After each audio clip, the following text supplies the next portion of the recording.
Kia ora. Schönen guten Tag, meine Damen und Herren. Herzlich willkommen bei dieser Dichterlesung, der zweiten des heutigen Tages. Ich darf mich kurz vorstellen, ich heiße Pete Marsden. Meine Aufgabe ist es, den Dichtern, Dichterinnen, die aus Neuseeland zu uns gekommen sind, möglichst viel der relativ wenigen Gesamtzeit einzuräumen, damit sie eine Vorstellung von ihren jeweiligen Werken bekommen können. Die Sitzung läuft unter dem Begriff Sampler, New Zealand Poetry Sampler, so gemeint, Sie bekommen Kostproben. Vielleicht haben Sie nachher Hunger nach mehr. Wir wollen nur so einen kleinen Überblick geben. Good evening, good afternoon, ladies and gentlemen. Sorry, getting mixed up with the hemispheres there. Welcome to this poetry reading session. We have 4 writers from New Zealand under the heading New Zealand Poetry Sampler, and that means we're going to have samples of each of the 4 people's work in turn, and after this brief introduction I will be just saying a couple of sentences about each person before they come up and read. There's lots more that could be said, but the constraints of time are very severe, and it's important to hear the poets.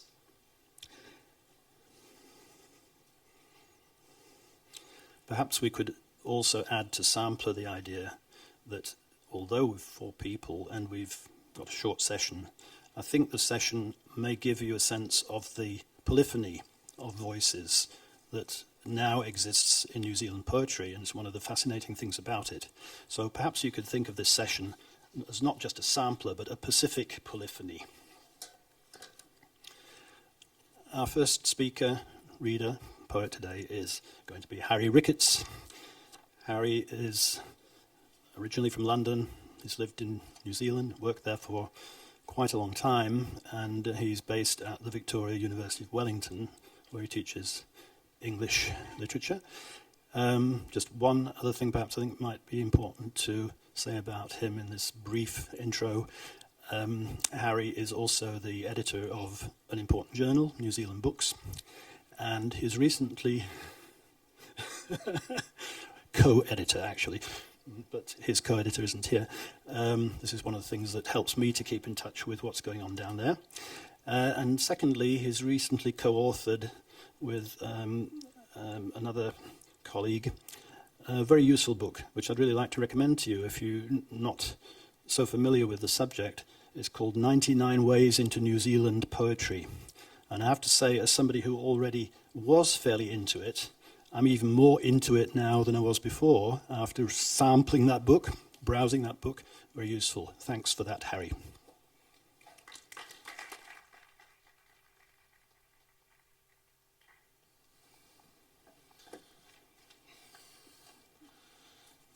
Guten Tag.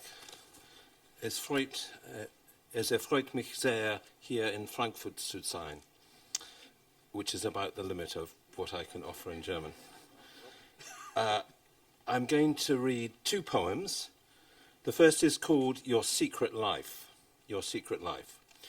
And I wrote this poem for my daughter, Jessie, when she was about 6 years old. And it imagines a time in the future when she's a teenager, as you'll get to see.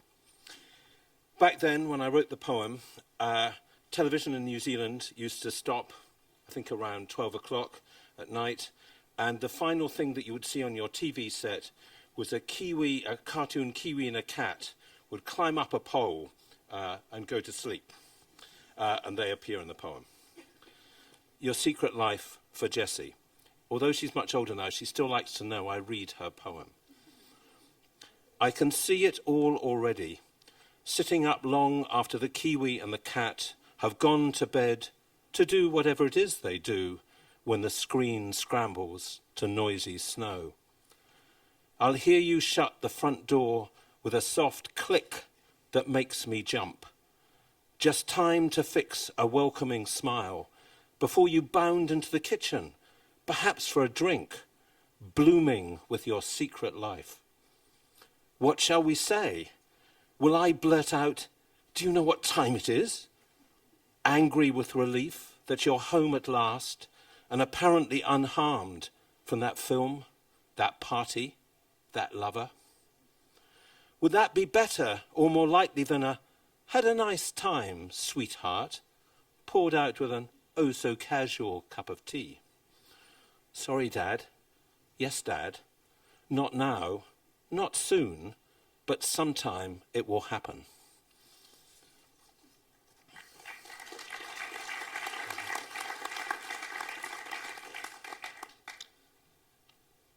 The second poem does involve children, as you'll see in a way.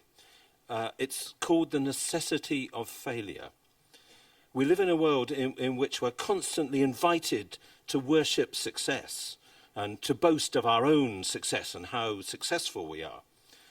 But in fact, most of our lives are really full of failures of all sorts of kinds.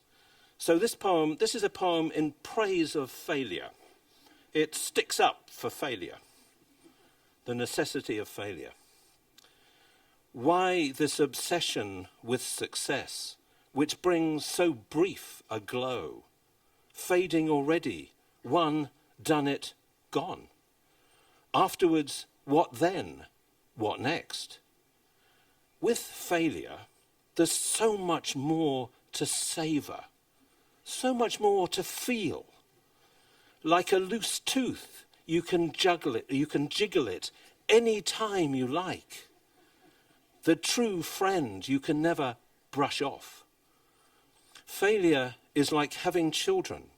You find out stuff about yourself you'd never known nor dared to guess. And think of the variety. There are so many ways to fail. Not just the smart disasters, like going bust or off your head, betraying those you love, or knowingly blowing your talent. Only a few of us can be that chic. Don't be choosy. Any flop will reward you with guilt, remorse, embarrassment, and shame, whose every nuance you can endlessly replay, retaste. Even quite a tiny failure can last you a lifetime. That thing you said, that moment you missed, will twist in time until you see how it led to all that and all of this. Some revelation. So don't begrudge your blunders, your screw-ups, your A-minor blues. Nothing's wasted. Failure makes sense. Thank you.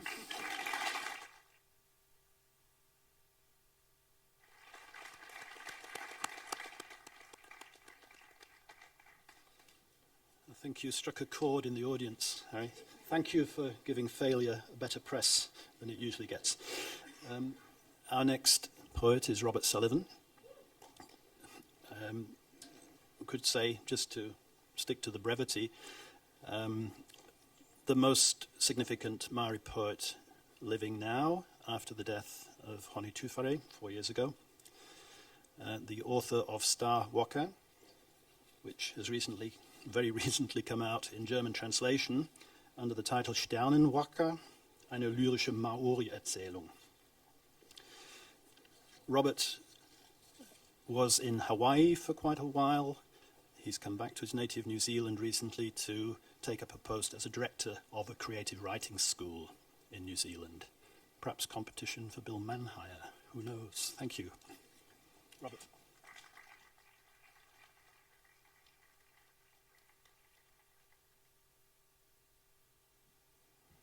Ngā mihi nui, ngā mihi aroha, kia koutou katoa.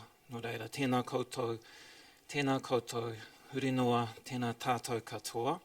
Greetings, guten Tag. I'll read some poems from Star Waka. I was going to say Sternenwaka. This one is called Honda Waka.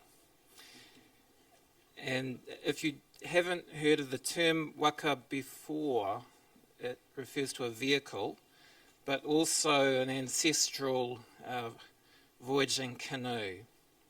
And in my heart, I also think that a waka is a poem. Honda Waka. Today I surrendered the life of my Honda City to a wrecker in Penrose for $30. I bought it 7 years ago for $6,000.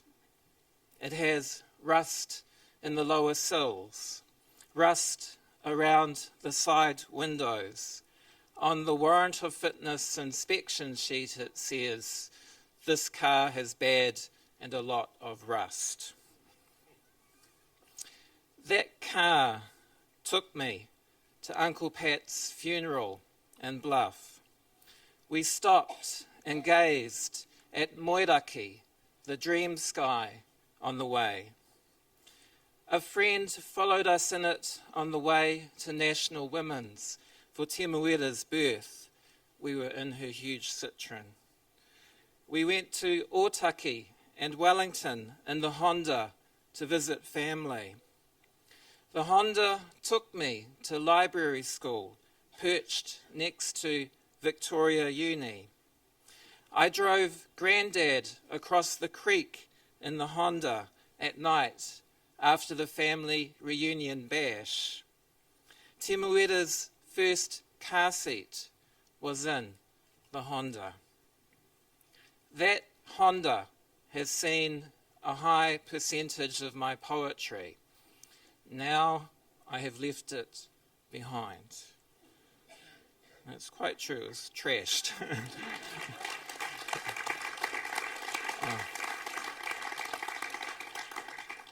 And this poem is called Waka 99. It depends in part on the legend of Maui, the Polynesian superhero. He fished up the North Island of our country, and the South Island of our country is his waka.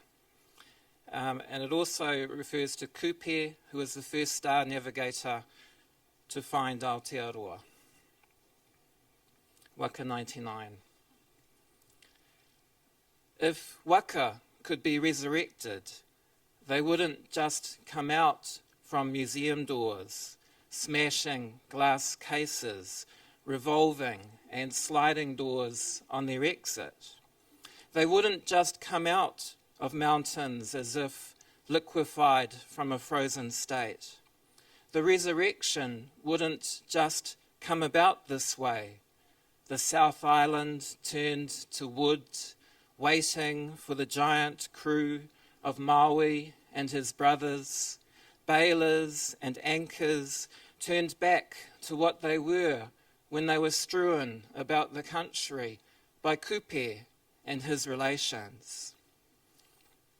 The resurrection would happen in the blood of the men and women, the boys and girls who are blood relations of the crews, whose veins touch the veins, who touched the veins of those who touched the veins, who touched the veins, who touched the veins of the men and women from the time of Kupe and before. The resurrection will come out of their blood. And finally, Uenuku is a rainbow spirit who guided one of the waka to home. It's a very short poem. It's a shape poem. Looks like the London Underground sign. Uenuku, bird, flight, waka, light, dark, shift, leaf, ocean, ocean, mist. Kia ora.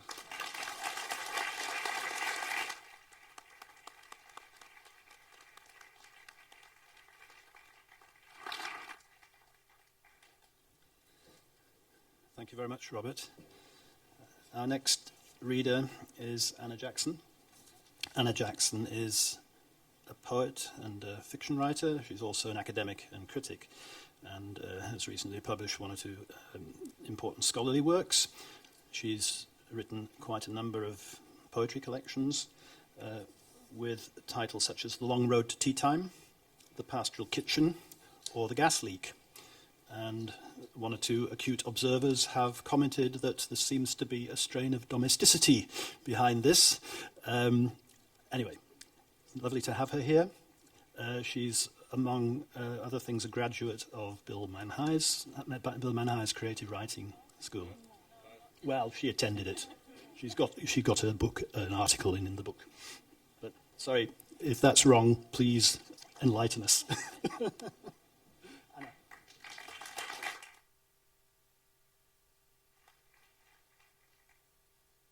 live in Wellington now, but I was an Auckland student.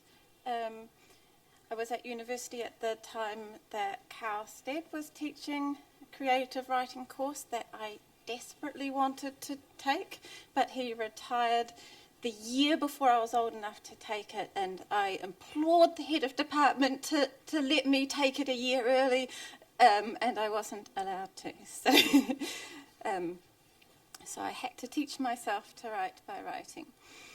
I have 2 poems to read. I don't think either of them are very domestic, and I don't think either of them are particularly strongly New Zealand in content, but I can tell you that the stamp that features in the first poem, Envelope, is the New Zealand 45-cent stamp.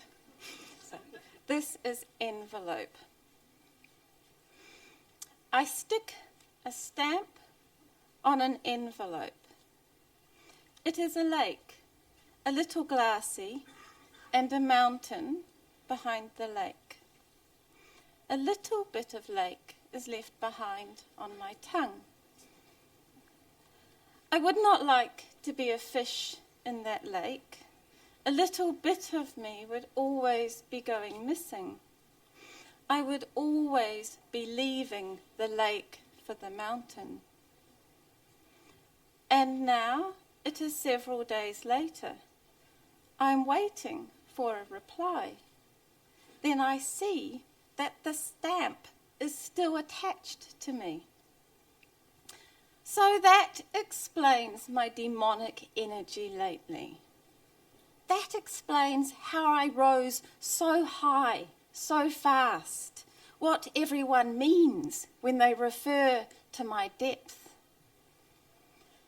But where am I being sent? And when I arrive, who will open me? Roughly with a finger, or gently with a knife?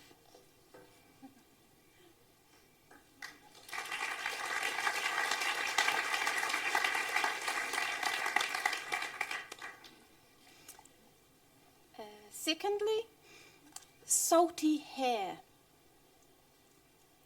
In the morning, my pillow is wet through to the sheets.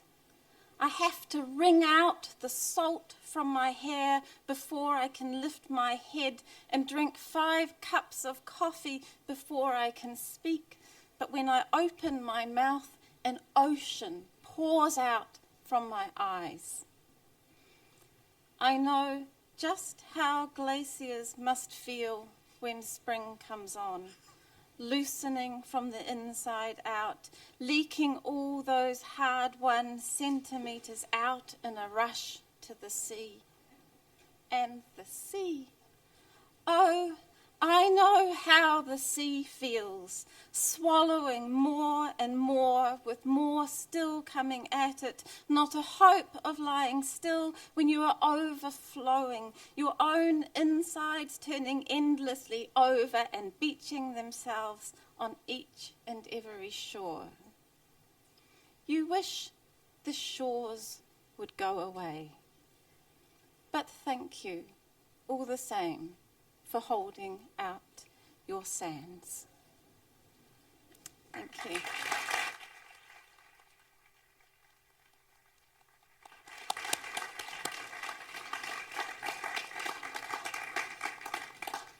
Thank you, Anna, and apologies for the misinformation.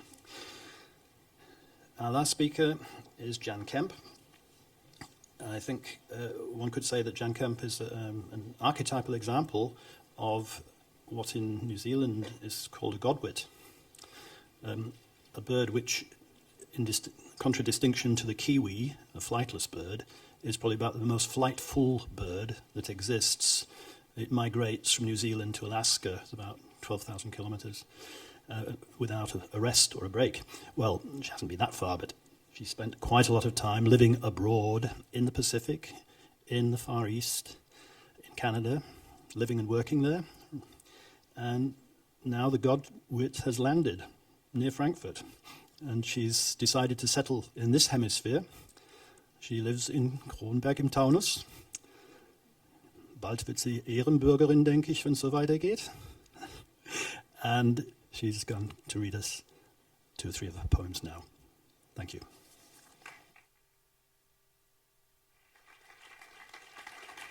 Danke, liebe Piet, und schön, dass ich hier sein darf. Danke, Neuseeland-Team. Ich möchte Ihnen gern eine meiner Tipuna, eine meiner Vorfahren vorstellen. Ihr Porträt hängt in unserem Nationalmuseum, Te Papa Tongarewa, Museum of New Zealand in Wellington. The past presents. I am very desirous of seeing the good lady's face as she now appears, with old age creeping up on her.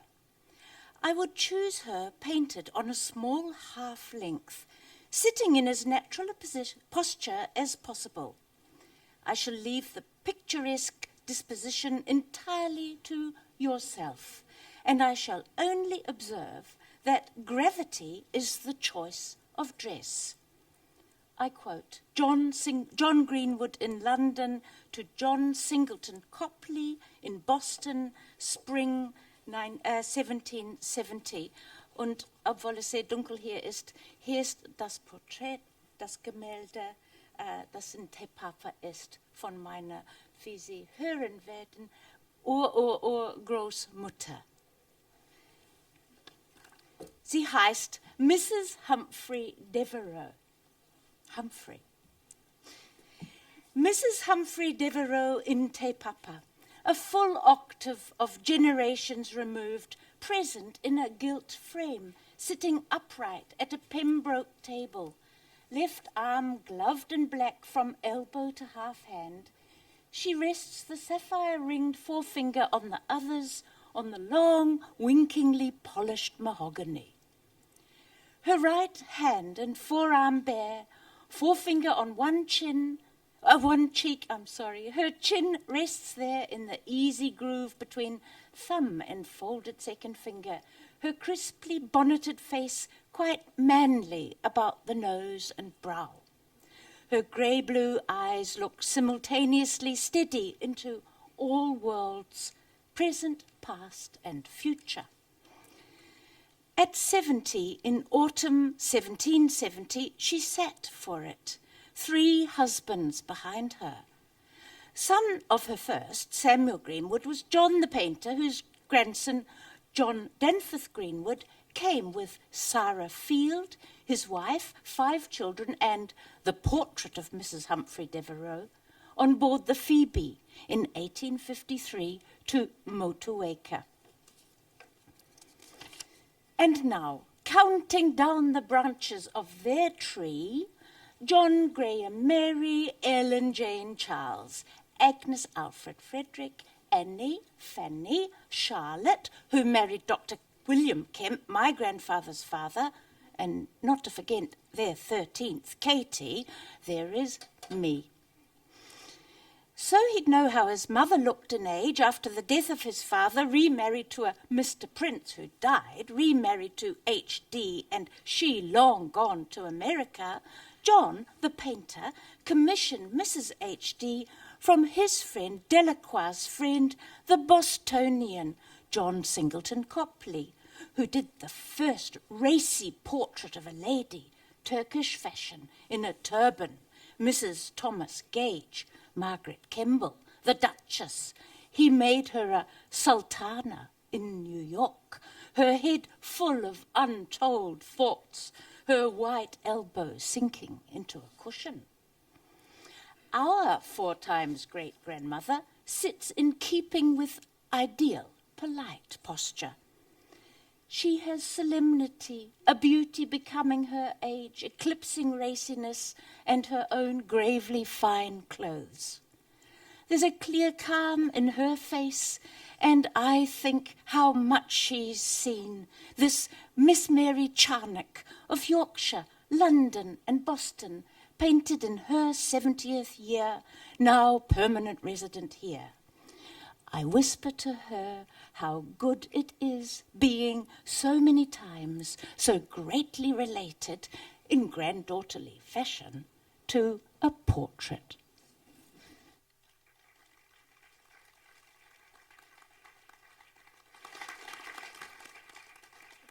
Danke sehr. Und zum Abschluss ein kleines Gedicht, das ich einmal auf ein Shoppinglist geschrieben habe in Basel für meine Freundin.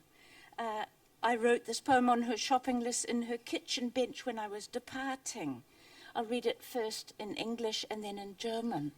And I'm very glad to say she's amongst you in the audience, but I won't embarrass her by saying who she is. But you can guess, I hope. It's called Glance. By the time we are old, we shall know one another with a glance, as the gods would, had they cared for friendship. Ein Blick. Wenn wir alt sind, erkennen wir uns mit einem Blick. Wie die Götter wüssten sie denn von Freundschaft. Danke.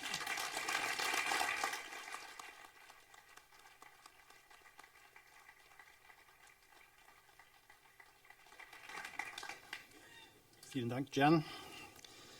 Wie man sieht, hat sie schon enorm von dem Aufenthalt hier in dieser Hemisphäre profitiert. Mir bleibt nur, was heißt nur, mir bleibt die Danksagung. Ich kann kein Maori, da würde es bestimmt schöner ausfallen. Dennoch möchte ich mich bedanken beim Publikum, dass Sie so zahlreich erschienen sind. Ich glaube, wir haben so circa 99 Lyrikliebhaberinnen im Raum, wenn nicht mehr. Und wir haben eine Person, der ein Gedicht gewidmet wurde. Es bleibt spannend. And in conclusion, I'd like to thank our panel of poets, obviously, for giving us those exciting and charming samples of New Zealand poetry. Thank you very much.